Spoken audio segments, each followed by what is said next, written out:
we are going to be talking about your picky eater. Yes. He's an emotional wreck, and I'm an emotional wreck as a parent, right? Right? Yeah. Like the breakdowns that these kids, the drama, and like what we're going to do is we're going to break it down so you know how to deal with the breakdowns. How about that? So this is my co-author of Raising a Healthy, Happy Eater. It's one of the books just right over, wrong way. I always do that, right over my shoulder here. And my good friend Namali, Dr. Fernando, she's a pediatrician in Virginia. All our patients call her Dr. Yum. And she is the founder of the Dr. Yum Project, as well as the owner of Yum Pediatrics. And she and I wrote this book, gosh, a few years ago or so. And it's an award-winning book for both parents and professionals to help you understand how children go from breast and bottle to very adventurous eating and what to do if they get stuck in that chicken nugget rut. So that's what we're going to focus on right now. But first of all, welcome, Namali. I know you just got back from working a hard day at the office, and you're so nice to be here with me tonight to talk about this hot topic. How are you doing? I'm so excited to be spending some time with you because we've all been so busy and we haven't been able to connect. So this is a fun way to be able to see you and to talk about a really great topic that I think whether you have an extremely picky eater or not, you can kind of relate to if you're a parent is how do you deal with emotions? So this should be fun. Well, we're laughing because we both have kids and we've dealt with the big emotions, whether they're 2 years old, 12 years old, or going off to college, like your oldest one is. It is a very emotional time, especially with all the changes we have going on in 2020. It's just one darn emotional year. But for a few minutes here, we're going to focus in on these kids who tend to be more extreme picky eaters than just, as I always say, your garden variety 2-3-year-old that is just a little bit more hesitant about trying new foods. A lot of kids go through a natural phase between about the ages of 18 months to almost 3 years of really saying no, because that's what they're supposed to do, right? They're supposed to practice saying no at that age. Right. And so they say no not only to new foods, but even some of the old foods. And our goal with Raising a Healthy, Happy Eater, our book, is just to make sure that you can emerge out of that natural phase of hesitant eating with a more adventurous eater right about age 3 on into school age. But what happens if you don't? Well, that's what this recent study by Pesh et al. Examined in the Journal of Pediatrics. And one of the interesting points was they looked at kids from ages 4 to 9, 300 kids in all, and they found that the more choosy 4-year-olds, the ones that were still turning their noses up at foods by even age 9, they suggested that it wasn't so much a phase as maybe a trait. And of course, we know that, right? Because we have other research that shows that 1 out of 4 typically developing children will actually develop a pediatric feeding disorder. And there are a lot of different reasons for that. But this particular study also noted that the kids who were more extreme in their picky eating habits, it was about 14% of the 300 children, that they also tended to be more emotionally reactive in general about everything. And those are the kids we know so well. We know these kids, right? And I think everybody listening does too, that everything just seems bigger to them and more extreme. And, I just feel like the tears are bigger.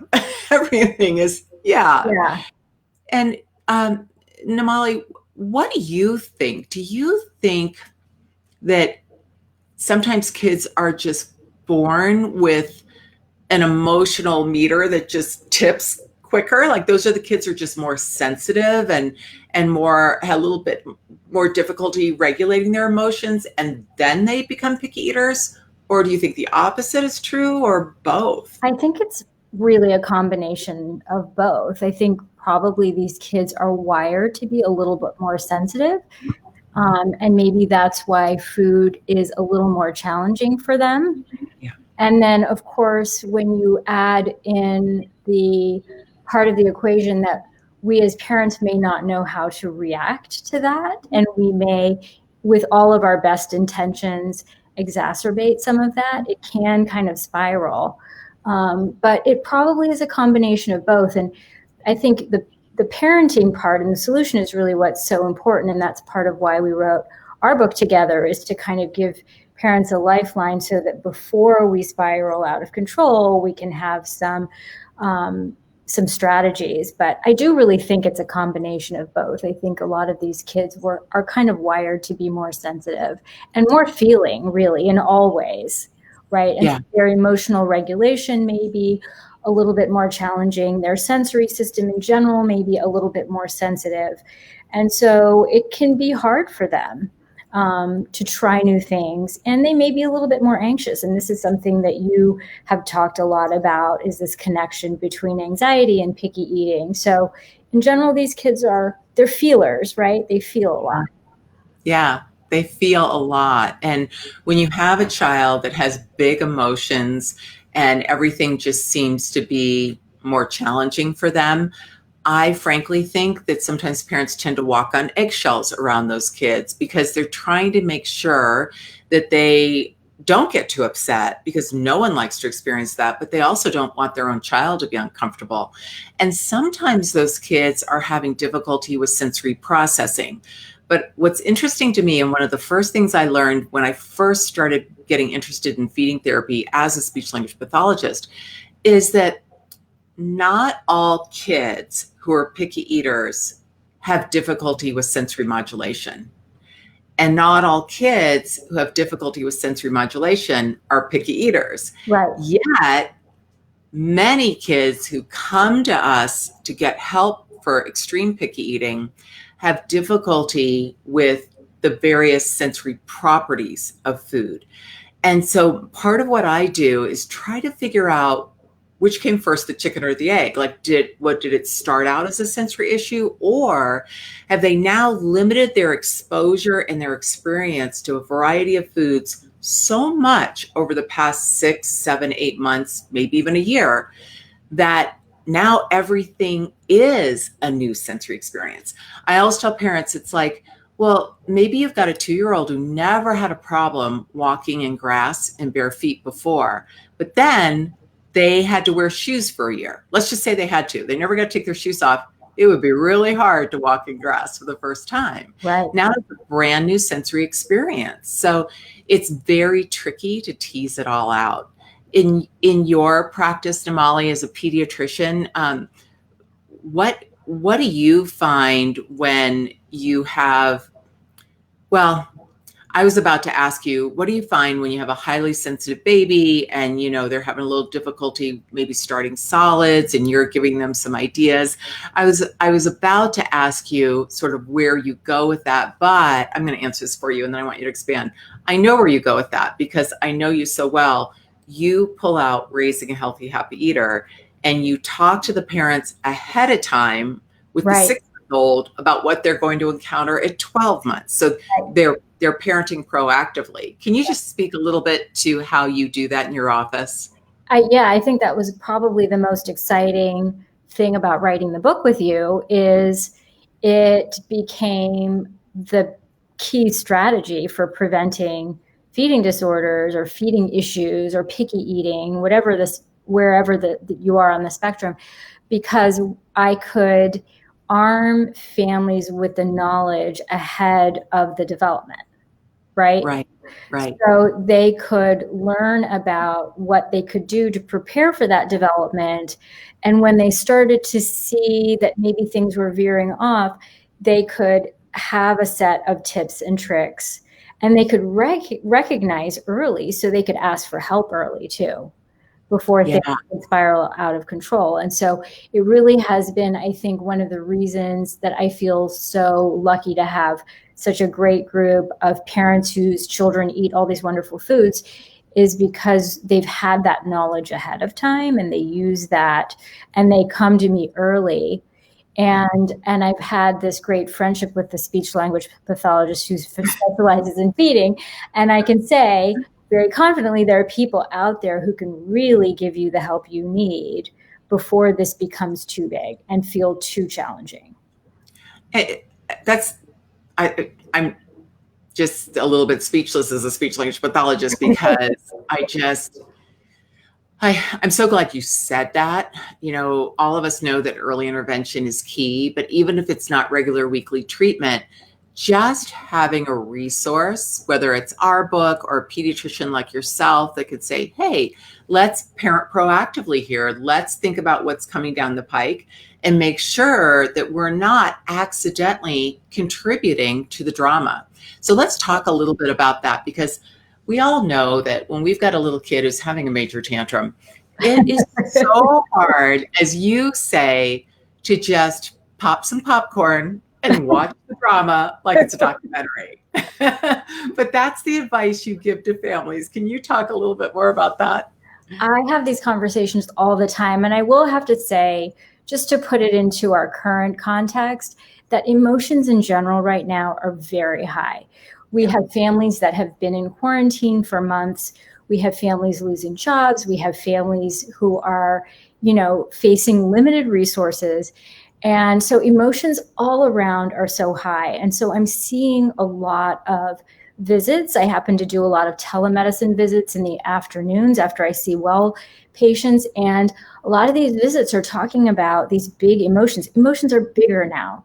Kids are feeling the stress from all over, and they're feeling that loss of routine. And so kids are acting out. So emotions are definitely big. And it's really hard to know what to do when you're faced with those emotions, when they're right there in your face, and to have the kind of calm that you need to be able to make it through those emotions. So, it's really a lesson in patience. You grow a lot of patience as a parent. But I always tell parents to really lead with compassion, and your approach may be the same, but the intention should be always compassion, right? Yes, Children, yes. So children have, an emerging set of developmental skills. They may not be able to regulate their emotions because they haven't had a lifetime to develop those skills.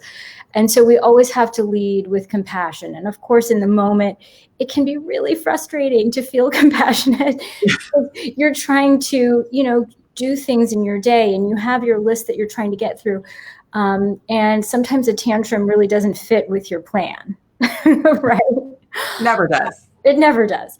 And so sometimes you have to just slow down and reset your expectations, and realize that this isn't fun for them either, right? And to lead with compassion, and then to model calm. And we talk about this a lot, modeling calm.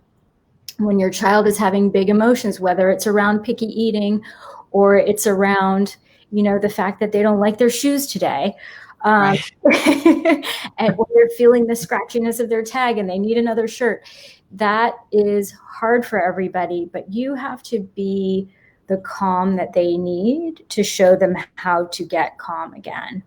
And in the moment, it's just something I tell parents, you have to be able to just disconnect from their emotions for a minute, leading with compassion always, but, think about it as a documentary or an action movie, and you pop your popcorn and you watch it. And it's a fire, and it will eventually go out. But by bringing more emotion, you're just fanning those flames, right? Yeah. Yeah. And you know what? And by modeling calm, even if you have to put on your best Academy Award performance, because you just like, this is really crazy, you actually help yourself calm down and not lose it too. Right. Breathing can be helpful, right? Yeah. A lot of people are doing yoga these days. So, bring out some of those lessons of just breathing and finding your calm and finding that space that you need to sit in while your child goes through that range of emotions, and then be there for them when they can receive it, right? When they can receive your love and your help, then you're there for them and you've stayed calm. And that's usually the most efficient, effective, and compassionate way, is to keep your emotions low. I love that. As you know, I teach a master class, a small group of 20 therapists for 4 hours virtually. And we really take a look at the anxious eater. And I have some videos of some kids who have some very big emotions at the table. And I got a nice compliment the other day from someone who said, "You're the most patient therapist I've ever met." Well, it's because I've learned over the years that I have to wait for that child to get to a place where, not emotionally and cognitively, where they can really hear me so that I can provide some strategies to help them calm down, whether it's our belly breathing or whether it's maybe we need to just move for a minute, take a little break, and then come back to the table. But if they're really losing it and I try to offer some help, 100% of the time, they lose it more. It's a bigger reaction. And as much as I want to be compassionate and reassure them that it's going to be okay, the one way I can really, really help those kids is just to quietly wait and model calm and teach them when they're not in that moment about what strategies we can use if this happens. Because it's a lot easier for me to respond to a child who's losing it and they kind of do that and they kind of calm down and say, "Yeah, let's do a breath together, sweetie." And I've already taught them about belly breathing. And now we're going to do one breath together rather than in that moment teaching belly breathing, Right. because you're so desperately trying to help that poor little kid get to a happier place. Yeah. But modeling calm and patiently waiting is really the first step to that. And on that same note, you and I talk a lot in Raising a Healthy, Happy Eater about the fact that feeding is a developmental process. And so just like any stage in development, we have to take very tiny baby steps. Right. So when you've got a really anxious child like this with big emotions, especially around extreme picky eating, or just because they do, right, it's very important to provide teeny tiny positive experiences, because the more positive experiences the kids create and they file away in their brain, the less they will overreact to any thoughts in their brain about food, because Right. now they have all these file drawers of little teeny tiny positive experiences to Right. compare to. But when they first come on our caseload, they just have a file drawer of, "I hate food. I hate eating. Right. Eating is the worst."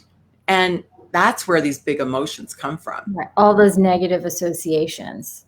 All those negative associations. One by one, you replace those with positive, joyful associations. But it's a marathon, right? So it's not just a mile at a time, it's a step at a time. Yeah, it's a tiny step at a time. And sometimes it's 3 steps back. Right. And that's okay. And as you so beautifully pointed out, 2020 is a lot of 3 steps back. But it just is, it really is. Because there's so much going on. But that's okay. We still need to keep working at it.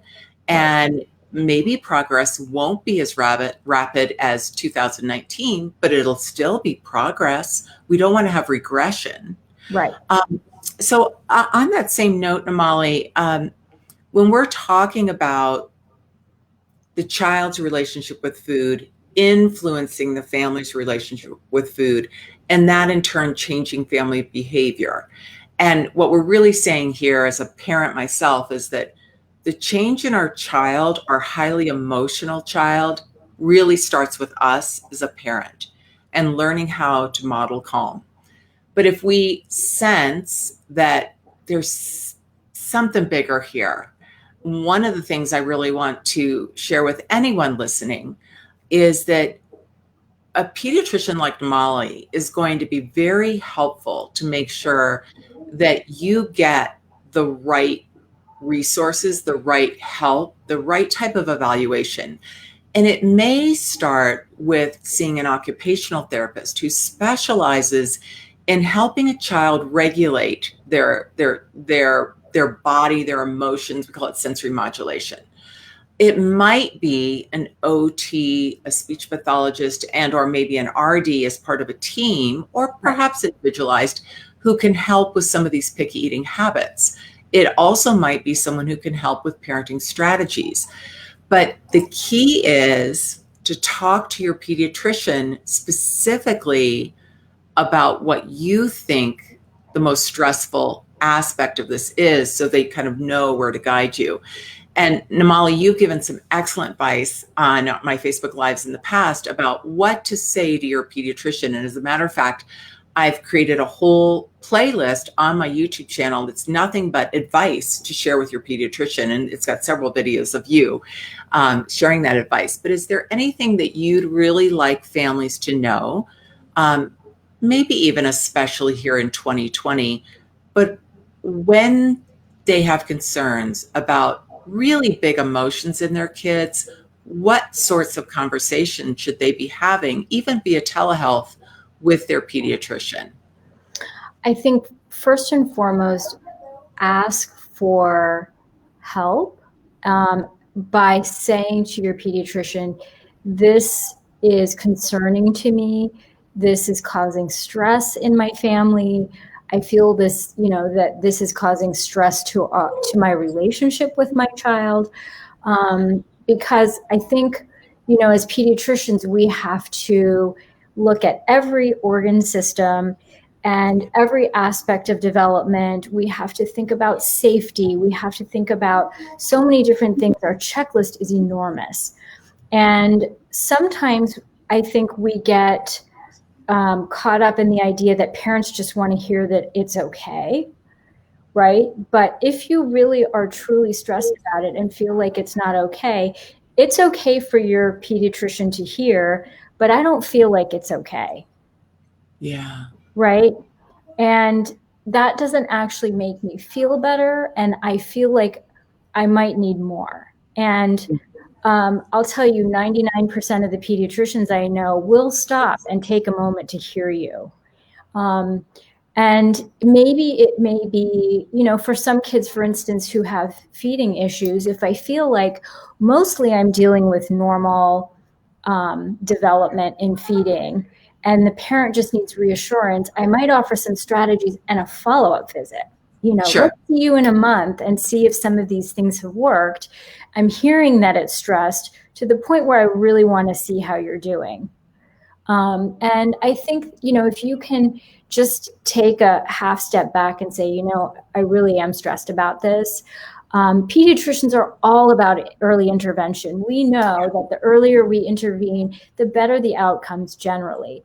And that we have these windows of opportunity that we don't want to miss.